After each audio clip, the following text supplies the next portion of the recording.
Hello students, तो देखिए 9th class science के अंतर्गत अपन 3rd chapter atoms and molecules से रिलेटेड बातें कर रहे थे, यानी परमाणु व अणु से बात। तो देखिए परमाणु व अणु से रिलेटेड अपन पिछले लेक्चर में अणु से संबंधी बातें शायद की थी अपने। आज अपना जो लेक्चर रहेगा वो एटम्स के रिलेटेड एक महत्वपूर्ण एटम्स एंड मॉलिक्यूल से रिलेटेड आज का। इस लेक्चर में अपन द्रव्यमान अनुपात से रिलेटेड बातें करेंगे और आयंस क्या होते हैं उनके बारे में भी डिस्कस करेंगे। तो सबसे पहले देखिए अपन पिछले लेक्चर में शायद ये बातें कर ली होगी अपन ने, क्या अणु, कौन सा अणु, यौगिक अणु की बात करते हैं। यौगिक अणु की बात करते हैं, किसकी रे? यौगिक अणु। अब देखिए यौगिक अणु क्या होते हैं, अपन ने देखा था पिछले लेक्चर में डेफिनेशन के थ्रू, क्या थे? असमान, असमान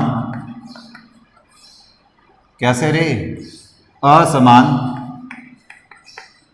परमाणुओं के निश्चित अनुपात में, निश्चित अनुपात में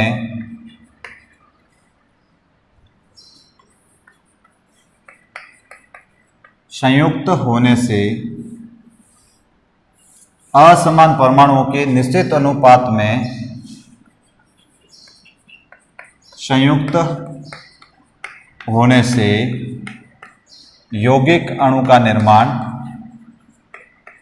यौगिक अणु का निर्माण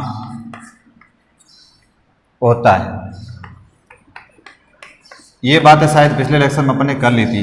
तो असमान परमाणुओं का एक निश्चित अनुपात में संयोग होने से, संयुक्त होने से, देखिए जैसे मैं दो कंपाउंड्स, दो एटम्स ले रहा हूँ, कौन कौन से? एक तो मैं हाइड्रोजन एटम ले रहा हूँ और दूसरा मैं नाइट्रोजन एटम ले रहा हूँ। इनका मैं संयोजन करा रहा हूँ, ठीक है। एक हाइड्रोजन गैस ली और एक नाइट्रोजन गैस ली, इनको संयोजित कराया और एक अणु बनाया मैंने, किसको? अमोनिया को बनाया। बैलेंसिंग के लिए मैंने यहाँ पर रिएक्शन को बैलेंस कर दिया, ठीक है। अब ये जो केमिकल रिएक्शन है, इसमें हाइड्रोजन तथा नाइट्रोजन के संयोजित होने से इसका निर्माण हुआ है। अब ये जो है नाइट्रोजन, ये अणु है, ये तत्व बोल सकते हैं अणु। कैसा अणु है?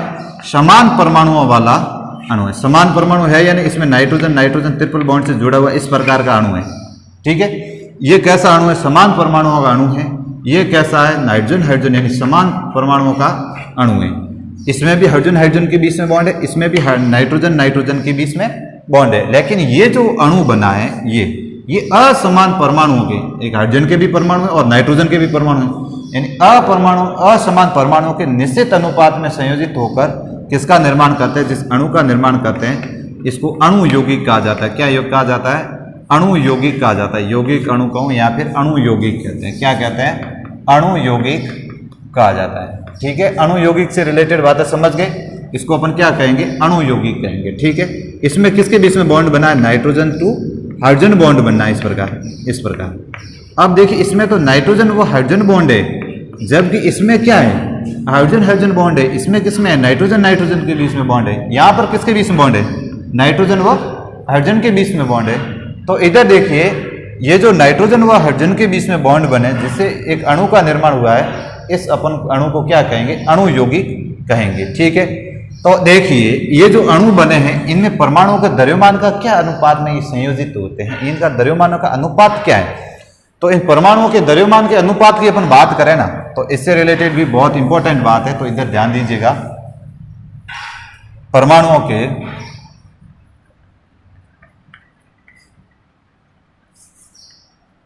अणुओं में, नेक्स्ट हेडिंग लगाना, अणुओं में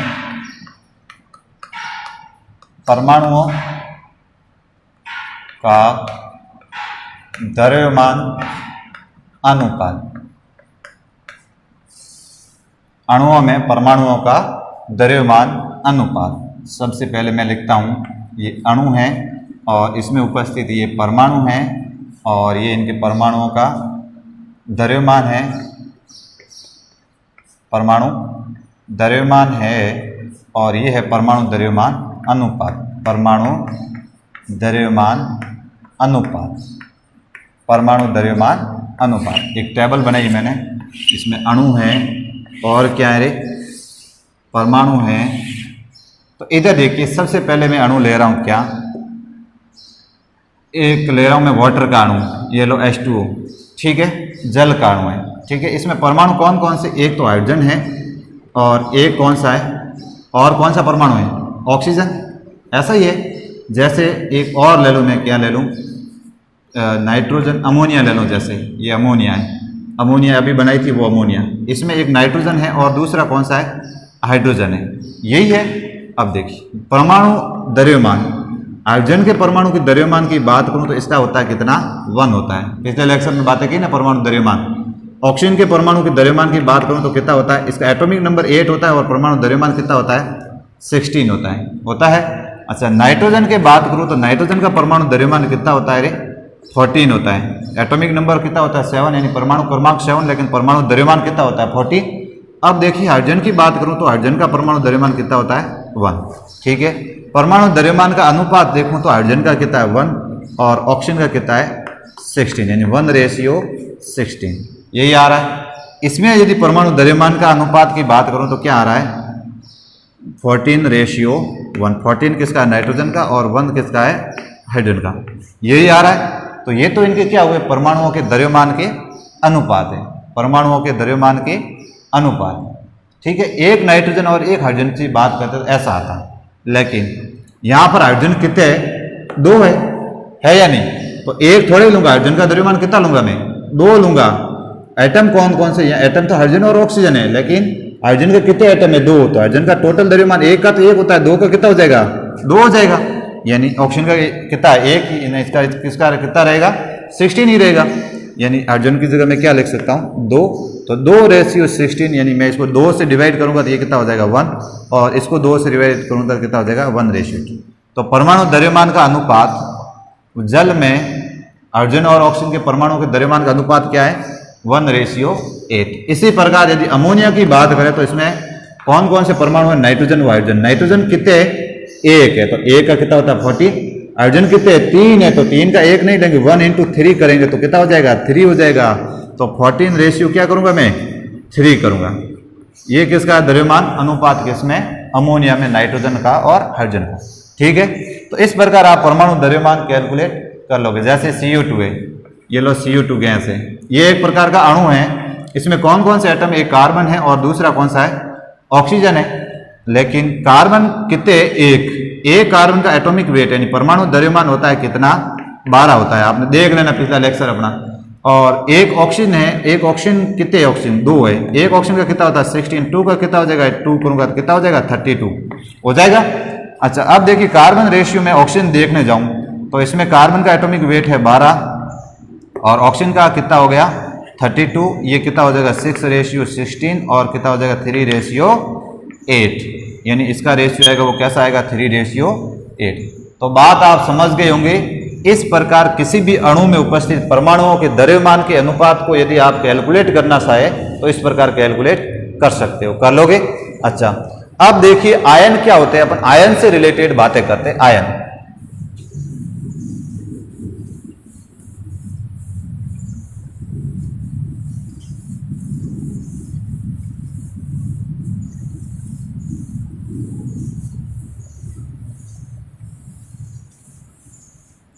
आयन से रिलेटेड बात करते हैं। आयन क्या होते हैं, तो हेडिंग लगाओ आयन।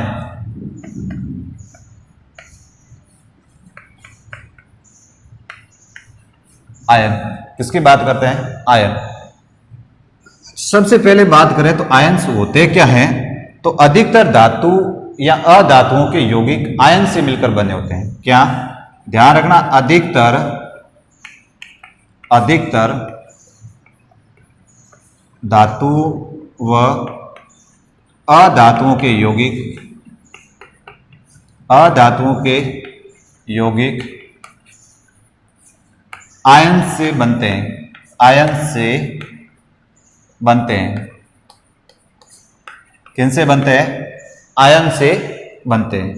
ये जो आयन्स है, ये आयन क्या होते हैं, परमाणुिक तथा परमाणुओं का समूह हो सकता है। आयन क्या हो सकते हैं, आयन परमाणु व परमाणुओं के समूह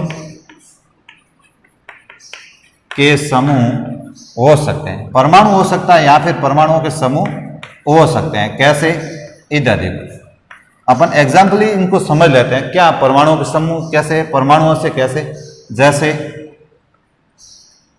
आयन से बात करूं तो आयन 2 टाइप के होते हैं। कितने प्रकार के होते हैं? ये जो आयन होते हैं ये मेनली कितने टाइप्स के होते हैं? आयन 2 टाइप के होते हैं। आपने देखा होगा, एक तो कैसा होता है? धनायन होता है। क्या होता है? धनायन। और दूसरा होता है कौन सा? ऋणायन। आयन 2 टाइप्स होते हैं, एक तो होता है धनायन और दूसरा क्या होता है? ऋणायन। धनायन को बोलते हैं इंग्लिश में क्या? कैटायन। क्या बोलते हैं? कैटायन बोलते हैं। क्या बोलते हैं? अरे कैटायन। तो जबकि ऋणायन को क्या बोलते हैं? एनायन।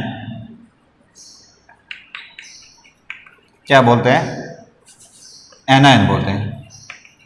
क्या बोलोगे? एनायन। धनायन व ऋणायन। ठीक है। अब देखिए ये जो आयन है धनायन कब बनेगा, ऋणायन कब बनेगा, इन सब की अपन बातें करते हैं। अच्छा, आयन कैसे होते हैं? होते कैसे? पहले दिखाओ तो सही। तो एग्जाम्पल ही देखो इधर, जैसे ये सोडियम क्लोराइड है, ये कोई अणु यौगिक है, साल्ट है। इस यौगिक में 2 सबस्टेंस है। ये धात्विक यौगिक है। कैसा यौगिक है? धात्विक। यानी आयन होते हैं वो धातुओं के भी हो सकते हैं और अधातुओं के यौगिक भी हो सकते हैं। अब ये धात्विक यौगिक है, इसको मैं तोड़ूंगा तो कैसे टूटेगा? जैसे Na++Cl- ऐसे टूटेगा। कैसे टूटेगा? Na++Cl-। ये तो कैसा है? जिस पर पॉजिटिव चार्ज होता है। इस पर धनायन का मतलब पॉजिटिव चार्ज, पॉजिटिव आवेश। ऋणायन मीन्स नेगेटिव आवेश। कैसा आवेश? नेगेटिव आवेश। समझ गए? पॉजिटिव आवेश को क्या बोलेंगे? धनायन। और नेगेटिव आवेश को क्या बोलेंगे? ऋणायन। इस पर क्या है? पॉजिटिव। इसका मतलब इसका क्या है? ये कैसा है? धनायन है। ये क्या है? धनायन। और ये क्या है? ऋणायन है। कैसा है? ऋणायन है। तो समझ गए धनायन व ऋणायन क्या होते हैं? पॉजिटिव चार्ज वाले कैटायन और नेगेटिव चार्ज वाले एनायन। अब इन सब की बातें करेंगे। कैटायन कैसे बनेगा, एनायन कैसे बनेगा। ठीक है, तो इधर देखिएगा, ये नोट कर लेना, स्क्रीनशॉट लेकर इतने को नोट कर लो। कर लिया? अब देखिए नेक्स्ट आगे बढ़ते हैं अपन। आयन कितने टाइप्स के होते हैं? 2 टाइप्स के होते हैं। कौन कौन से? एक तो धनायन होते हैं और दूसरा कौन सा होता है? ऋणायन होता है। एक तो धनायन होता है और दूसरा कौन सा होता है? ऋणायन होता है। तो इधर ध्यान दो।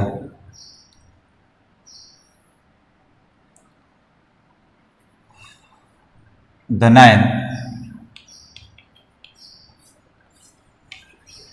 का निर्माण। अब धनायन का निर्माण कैसा होगा? किसी भी परमाणु या अणु से इलेक्ट्रॉन क्या होंगे? निकलेंगे तो उस पर कैसा चार्ज आएगा? धनात्मक आवेश आता है। तो देखिए, किसी परमाणु या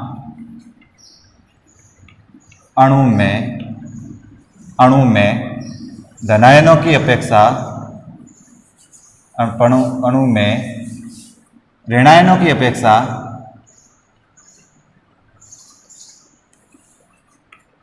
की अपेक्षा धनायनों की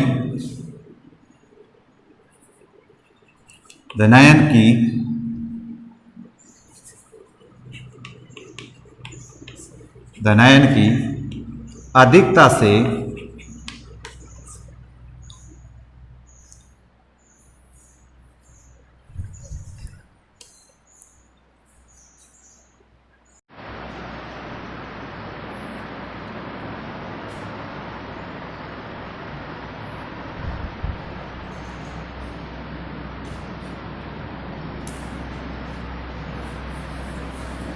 तो देखिए किसी भी यौगिक में परमाणुओं का अनुपात क्या है, इसको लिए भी एक एग्जांपल लिए अपन समझते हैं। तो इधर देखो, परमाणुओं का अनुपात, किसी भी यौगिक में परमाणु का अनुपात, जैसे वाटर है, ये वाटर है, इसमें परमाणुओं का अनुपात क्या है?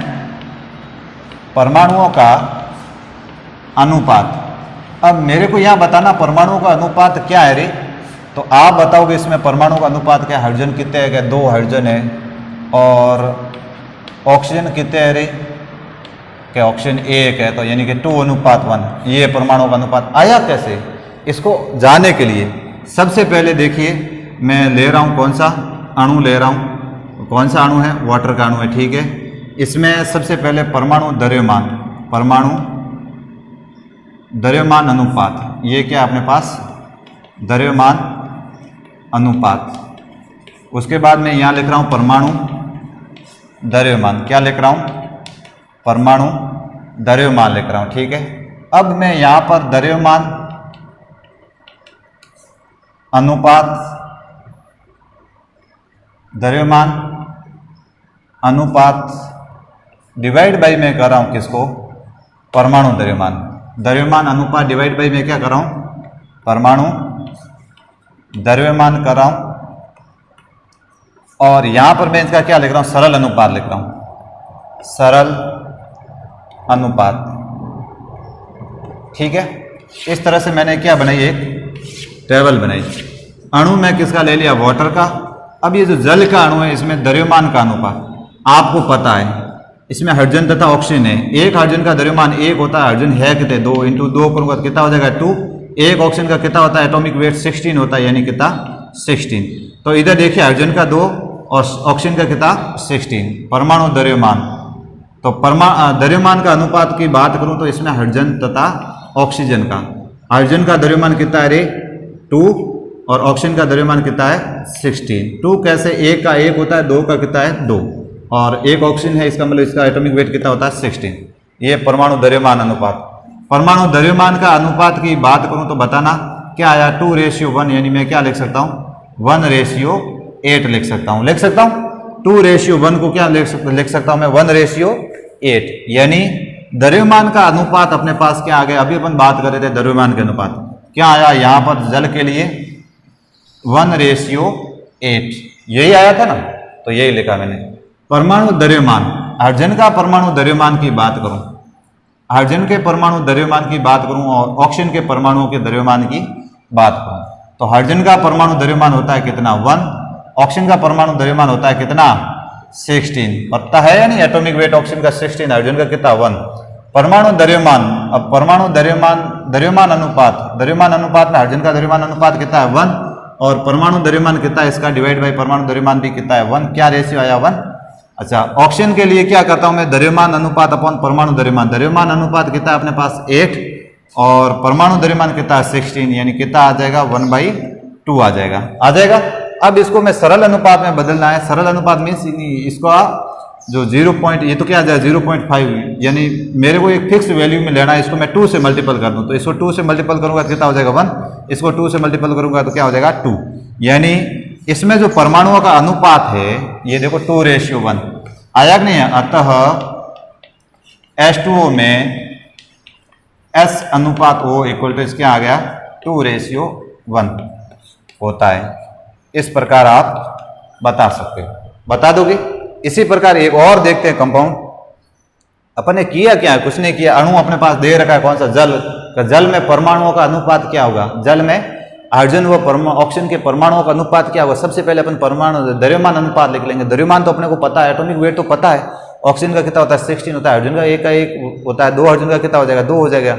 यानी इनका द्रव्यमान अनुपात अभी अपन ने देखे थे, कितना आया? 1:8, यानी 2:16 कहूँ या 1:8 कहूँ, यही आया। अब देखिए परमाणु द्रव्यमान की बात करूं तो परमाणु द्रव्यमान यानी एटॉमिक वेट और हाइड्रोजन का कितना होता है? 1, ऑक्सीजन का कितना होता है? 16 होता है। अब मैंने परमाणु द्रव्यमान को डिवाइड कर लिया कैसे? द्रव्यमान अनुपात को कैसे डिवाइड कर दिया? परमाणु द्रव्यमान से, यानी 1:1 कितना आ गया? 1। इसका कितना आ जाएगा? 8 को डिवाइड कर दिया किससे? 16 से, कितना आ जाएगा? 1/2। अब मैं क्या करता हूँ? एक सिंपल सरल अनुपात में बदलने के लिए 2 से मल्टीपल करता हूँ, कितना हो जाएगा? 1। इसको 2 से मल्टीपल किया तो कितना हो जाएगा? 2। यानी जल के अणु में हाइड्रोजन रेशियो ऑक्सीजन क्या आएगा? 2:1 आएगा। बात समझ गए? अगली बात देखिए, एक और बात समझते हैं अपन। सॉरी, ये तो एक और एग्जांपल लेते हैं अपन। ये सरल अनुपात लिखा हुआ है यहाँ पर, टेबल बना लेना अपनी नोटबुक में बढ़िया से। ये है सरल अनुपात, ठीक है। अब देखिए एक और एग्जांपल लेते हैं। जैसे मैं किसका ले लूं? कार्बन डाइऑक्साइड का ले लेता हूं। किसका ले लेता हूं? Carbon dioxide. जैसे अणु अपने पास दे रखा है, कौन सा? CO2। इसमें द्रव्यमान अनुपात की बात करूं तो कार्बन का कितना होता है? देख लो, द्रव्यमान अनुपात देख लो। कार्बन का कितना? 12। एक ऑक्सीजन का कितना होता है? 16। 2 का कितना हो जाएगा? 32। ये होगा, यानी 1। ये कितना हो जाएगा? अरे सॉरी, ये कितना हो जाएगा? 3। और ये कितना हो जाएगा? इसको मैं 6 करूं तो इसको कितना? 16। 2 से डिवाइड कर रहा हूं, 6 हो जाएगा। इसको 2 से डिवाइड किया कि कितना हो जाएगा? 16। इसको और 2 से डिवाइड करूं, कितना हो जाएगा? 3। इसको और 2 से डिवाइड करूँ कितना हो जाएगा 8, यानी अब डिवाइड किसी से नहीं कर सकता हूँ, जो दोनों डिवाइड हो जाए ऐसी कोई संख्या है नहीं। यानी यहाँ पर कार्बन का रेशियो है कितना 3 और ऑक्सीजन का रेशियो कितना है 8, यही है। अब देखो ये द्रव्यमान अनुपात आ गए, लेकिन परमाणु द्रव्यमान, कार्बन के परमाणु द्रव्यमान की मैं बात करूं तो कितना होता है एटॉमिक वेट 12, ऑक्सीजन का एटॉमिक वेट की बात करूं तो कितना होता है 16। अब द्रव्यमान अनुपात देखूं तो बताना मेरे को, क्या करूंगा, द्रव्यमान अनुपात कितना है 3 और परमाणु द्रव्यमान कितना है 12। इसकी बात करूं तो इसका मेरे को बताना, परमाणु द्रव्यमान अनुपात कितना है 1 और परमाणु द्रव्यमान कितना है 16, ये कितना हो जाएगा, इसको 2 से डिवाइड करूं तो कितना हो जाएगा, ये 8 से 1, ये कितना हो जाएगा 2, यानी 1/2। ये कितना आया 3 4 जा 12, यानी 1/4, यही आया। अब देखिए इसको मेरे क्या करना, सरल अनुपात में बदलना है। सरल अनुपात में बदलने के लिए मैं किसे मल्टीपल करूं, इसको मैं किसे मल्टीपल कर लूं, 4 से मल्टीपल कर लूं, इसको भी किसे मल्टीपल कर लूं, 4 से मल्टीपल। इसको यदि 4 से मल्टीपल करूंगा तो कितना हो जाएगा 1 हो जाएगा, इसको 4 से मल्टीपल करूंगा तो कितना हो जाएगा 2 हो जाएगा, यही होगा, देख लो भले करके। इसको 4 से मल्टीपल करूंगा तो कितना हो जाएगा, ये 1, ये कितना हो जाएगा 2, यानी 2। इसको 4 से मल्टीपल करूंगा यानी 4/4 कितना हो जाएगा 1। यानी यहाँ पर कार्बन रेशियो ऑक्सीजन की बात करूं तो कितना आ जाएगा, कार्बन कितना लेना है 1 और ऑक्सीजन कितने लोगे आप 2 लोगे। समझ गए कि नहीं समझे? यानी किसी भी अणु में ये परमाणुओं का जो अनुपात है वो किस प्रकार निर्धारित होता है, इनका अनुपात कैसे निकाला जाता है, इस प्रकार से निकाल दोगे। इसी प्रकार से और देखते हैं, जैसे किसका देख ले, जिंक सल्फाइड का देख लेते हैं, मैग्नीशियम सल्फाइड का देख लेते हैं। किसका देखते हैं, मैग्नीशियम सल्फाइड का। जैसे एक अणु अपने पास दे रखा है, क्या, मैग्नीशियम सल्फाइड, ये ठीक है, मैग्नीशियम सल्फाइड। इसमें मैग्नीशियम है और कौन सा है, सल्फर है। परमाणु कौन कौन से, मैग्नीशियम और सल्फर। तो देखिए मैग्नीशियम का द्रव्यमान कितना होता है 24, सल्फर का द्रव्यमान कितना होता है 32। देख लेना, मैंने आपको लिखवाया है सबके।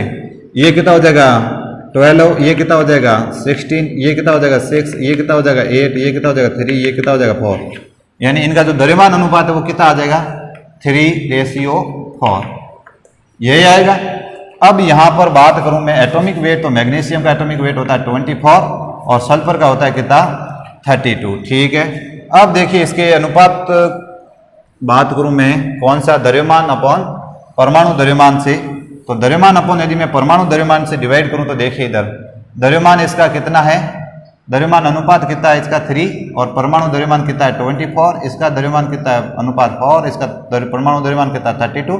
ये कितना हो जाएगा 3 कितने 8, ये हो जाएगा 8, 3 8 जा कितने होते हैं 24, यानी 8। ये कितना हो जाएगा 4 1 जा 4 और 4 8 जा 32, ये 8। क्या रेशियो आया 8:8। 8:8 है दोनों का। क्या लिख सकता हूँ 1:1 लिख सकता हूँ। 8:8 को मैं 1:1 लिख सकता हूँ। 8 को 8 से डिवाइड करूँगा कितना हो जाएगा 1, यानी 1:1। यानी मैग्नीशियम भी 1 लो और देखो इधर 8:8। मैग्नीशियम रेशियो सल्फर की बात करूँ तो मैग्नीशियम का 8 आया और मैं सल्फर का भी 8, यानी 8 को 8 से डिवाइड करूँगा तो कितना हो जाएगा 1:1। क्या आया अपने पास 1:1। समझ गए बात। तो मैग्नीशियम भी 1 लेना है और सल्फर भी कितना है 1। अच्छा, तो अब देखिए ये तो थे इनके किसके,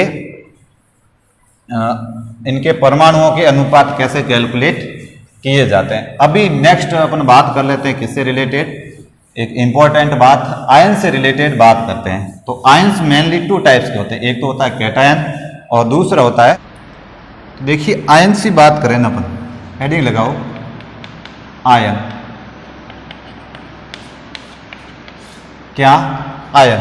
अब देखिए आयन होते क्या, सबसे पहले इसकी बात करते हैं। धातु हो चाहे अधातु हो, उसके यौगिक किससे मिलकर बने होते हैं, आयनों से मिलकर बने होते हैं। तो देखिए इधर धातु व अधातु। अब धातु को मेटल बोलोगे, इंग्लिश में क्या बोलोगे मेटल। अधातु को क्या बोलोगे नॉन मेटल। इसको आप क्या बोलोगे मेटल और इसको बोलोगे आप क्या नॉन मेटल। अब देखो धातु हो चाहे अधातु हो, धातु व अधातुओं के यौगिक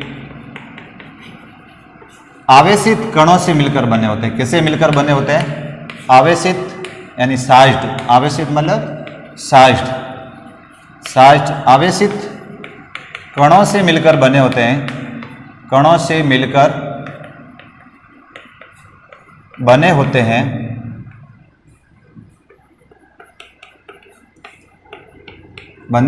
इसको आप नोट कर लेना, उसके बाद मैं क्लियर कर रहा हूँ। आवेशित, इसके ब्रैकेट में लिख लेना नॉन मेटल, इसके ब्रैकेट में लिख लोगे मेटल। आवेशित कणों से मिलकर बने होते हैं जिन्हें आयन कहा जाता है, आयन कहा जाता है। अब देखिए, धातु व अधातुओं के जो यौगिक है वो किससे मिलकर बने होते हैं? आवेशित कणों से मिलकर बने होते हैं। उन आवेशित कणों को क्या बोला जाता है? आयन कहा जाता है। ठीक है, आयन। उसके बाद ध्यान रखना, आयन परमाणु या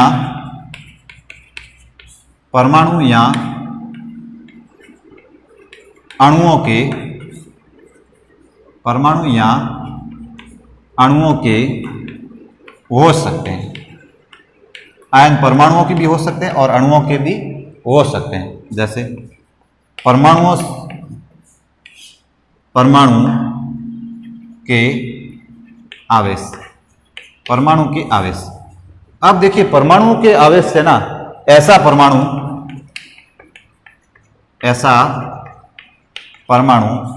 जिस पर कोई नेट चार्ज हो, नेट मतलब कुल आवेश हो, मतलब टोटली उस पर आवेश, यानी पॉजिटिव भी है नेगेटिव भी है, एक पॉजिटिव एक नेगेटिव को कैंसिल कर देता है, पता है आपको। यानी ऐसा परमाणु जिस पर नेट आवेश विद्यमान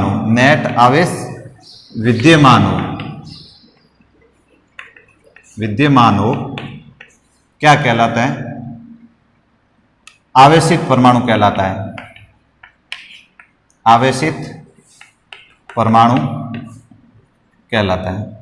अब देखो, आवेशित परमाणु मीन्स ऐसा परमाणु जिस पर कोई आवेश दिखे, नेट आवेश दिखे, उसको अपन क्या बोलेंगे? आवेशित परमाणु कहलाता है। जैसे इधर देखो, जैसे सोडियम है, इस पर कोई पॉजिटिव चार्ज दिख रहा है, इसका मतलब ये क्या? आवेशित है। जैसे Cl- इस पर क्या दिख रहा है? आवेश दिख रहा है आपने, कैसा आवेश है? नेगेटिव चार्ज है। जैसे मैग्नीशियम, इस पर आवेश दिख रहा है। जैसे फ्लोरीन है, जैसे इस पर आवेश दिख रहा है। ये मतलब इन पर क्या है? आवेश है। क्या है? आवेश। इन आवेशों की संख्या कम और ज्यादा हो सकती है। जैसे ऐसे लिखा हुआ मतलब आवेश कितना, उस पर 1 है। ऐसा लिखा हुआ मतलब आवेश कितना है? 2। कौन सा है? धनावेश या ऋणावेश? धनावेश। समझ रहे हो ना? तो ध्यान रखना, परमाणु के आवेश, ऐसा परमाणु जिस पर नेट आवेश विद्यमान हो, आवेशित परमाणु कहलाता है। ठीक है, अच्छा देखो, बहुपरमाणुक आयन, बहुपरमाणुक आयन। अब देखिए, बहुपरमाणुक आयन क्या होता है? मल्टी एटॉमिक जो आयन्स होते हैं, यानी एक से ज्यादा परमाणु, यानी परमाणुओं का ऐसा समूह। किसका समूह? परमाणुओं का ऐसा समूह जिस पर नेट आवेश हो, क्या कहलाता है? बहुपरमाणुक आयन कहलाता है। बहुपरमाणुक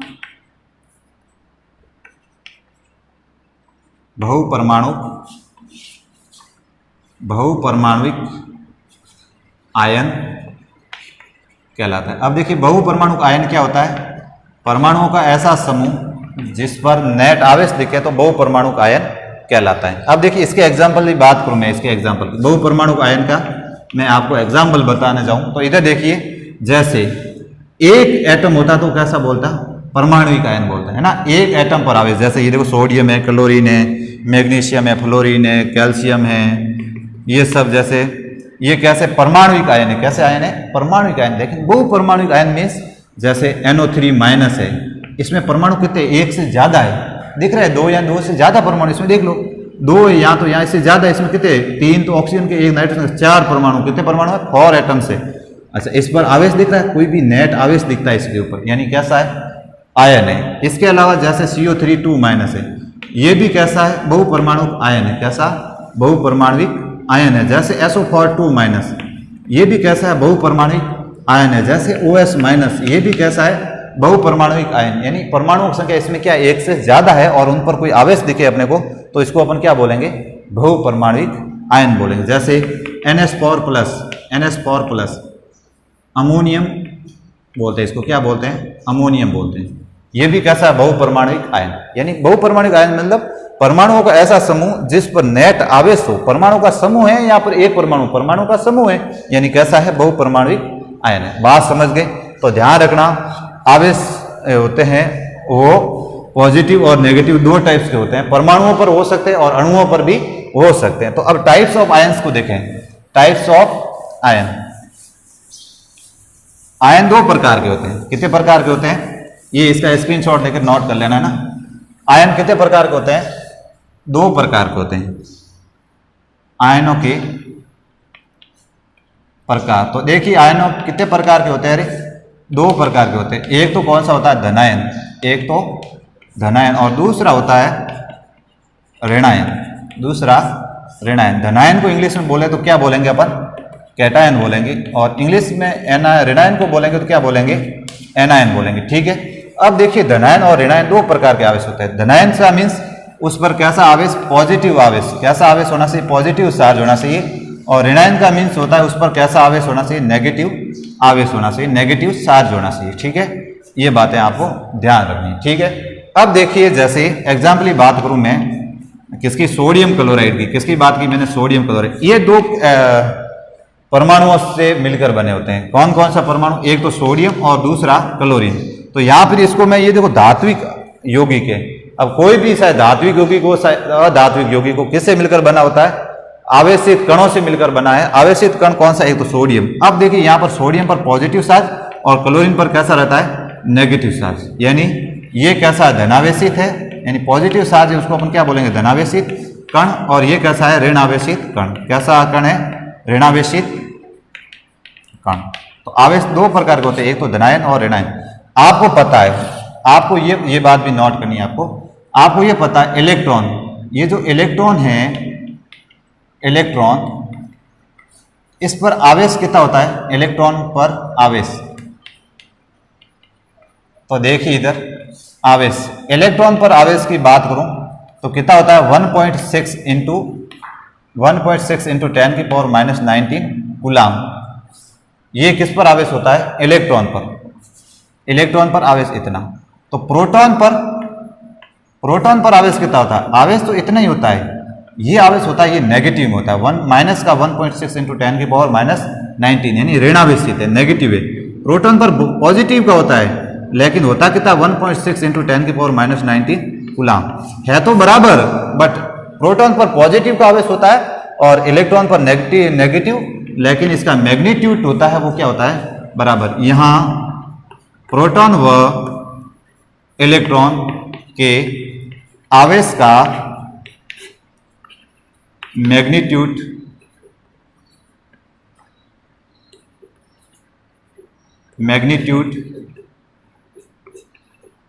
समान है।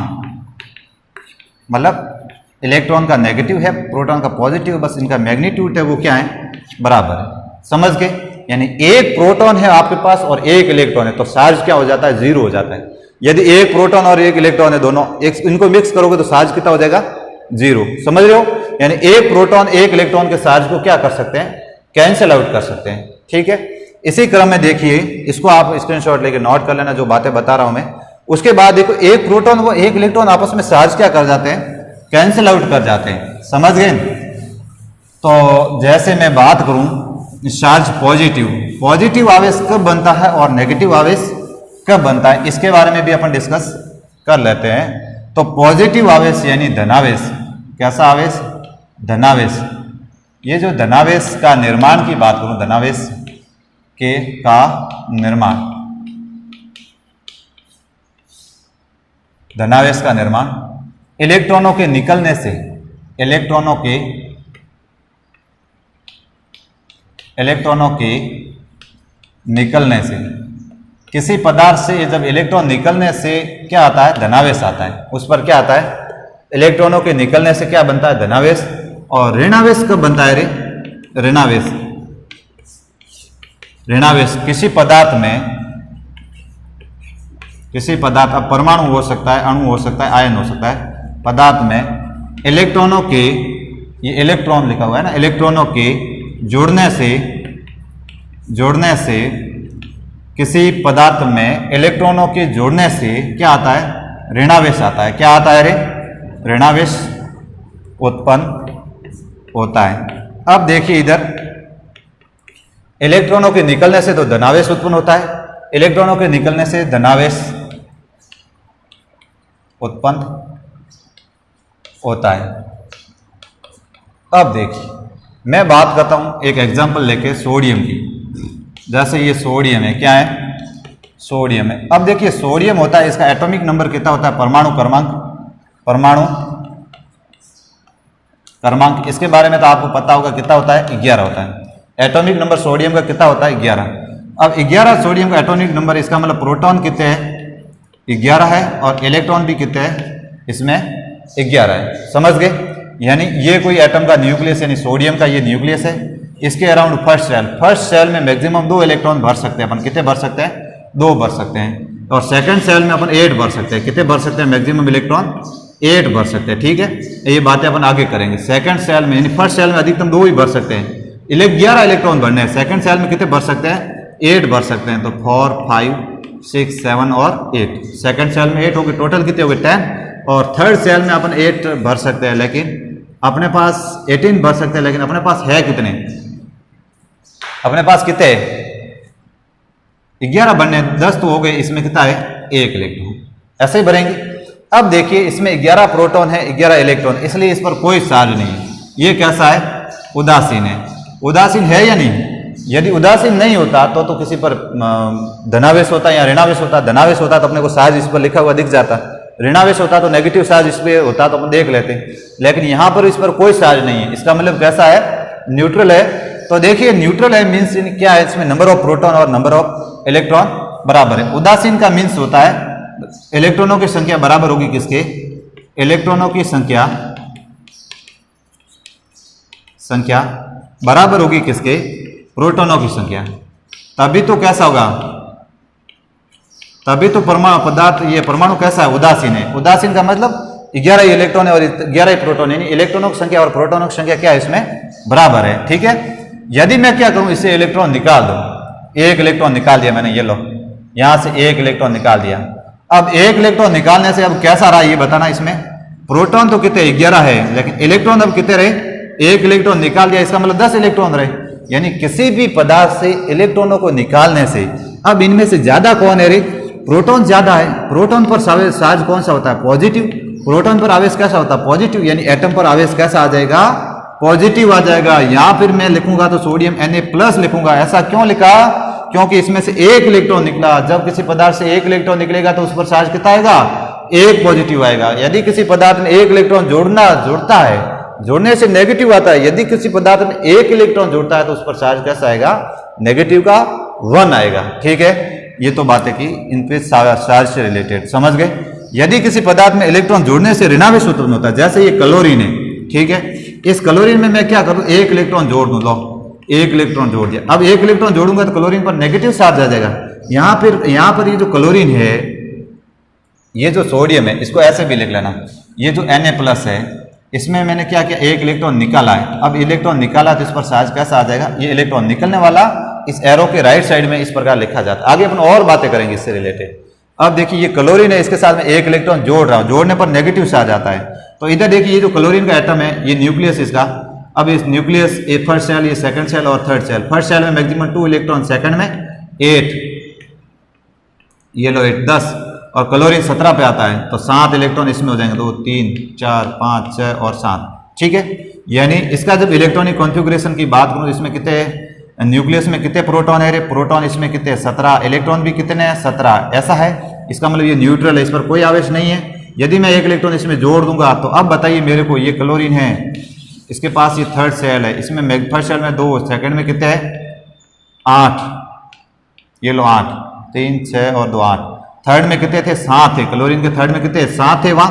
3, 4, 5, 6, और ये 7, लेकिन एक और आ गए तो कितने हो गए?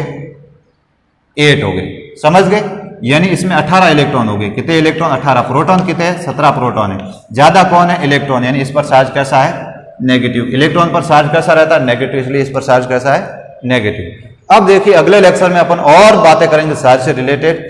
आज के लेक्चर थोड़ा सा लंबा हो जाएगा, अभी बहुत सारी बातें अब और भी बाकी है चार्ज से रिलेटेड, परमाणु, अणु वगैरह सब के बारे में डिस्कस करेंगे। जितने भी एग्जाम्पल बताए सबके बारे में आप सभी एग्जाम्पल्स को अपन बताएंगे। तो तब तक के लिए आप इनको कंसेप्ट को एक बार और रिवाइज करोगे और पढ़ोगे। Thanks for watching.